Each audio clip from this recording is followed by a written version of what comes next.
কিছুদিন ধরে ঘাটে এসে বসে থাকি, একটি যাত্রীও দেখি না। তবে কি যাত্রী আসবে না? আসবে আসবে। দেখি একটু বসি। মাঝি ভাই, আরে ও মাঝি ভাই, ওই তো মনে হয় যাত্রী এসেছে। আরে শোনো, আমি তোমার যাত্রী না, আমি এই ঘাটে জল ভরতে এসেছি। তোমার নৌকা তুমি এখান থেকে সরাও। বাহ, কি সুন্দর রূপ সেই, তবে তার রূপ দেখে আমার মনে তো পাগল হয়ে গিয়েছে। তাকে আমি যে কিভাবে বলবো। আরে ওই মাঝি, আচ্ছা বলো। কি একা একা বিড়বিড় করছো? তোমার নৌকা সরাও, আমি পানি নিব। আরে শোনো, আমি এখান থেকে নৌকা সরাতে পারবো না। সরাবে না তো? বলছি তো সরাবে না? সরাবো ঠিক না, আছে। সরাবো না, সরাবো না। আচ্ছা, আমিও এই ঘাট থেকে জল নিয়ে যাব, দেখি তোমার কথা থাকে নাকি আমার কথা থাকে।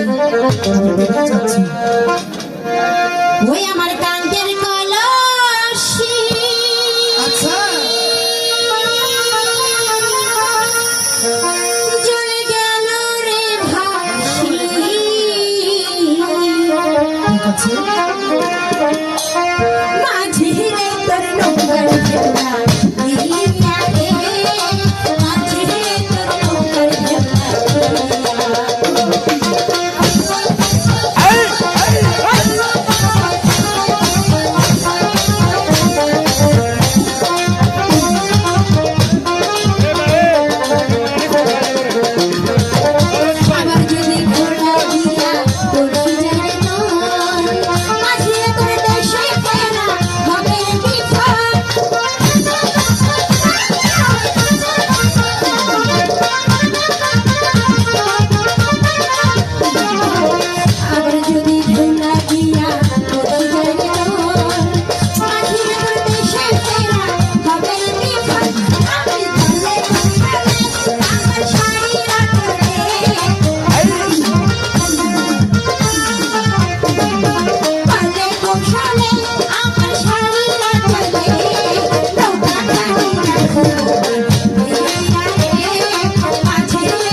কোন দেশে ঘাট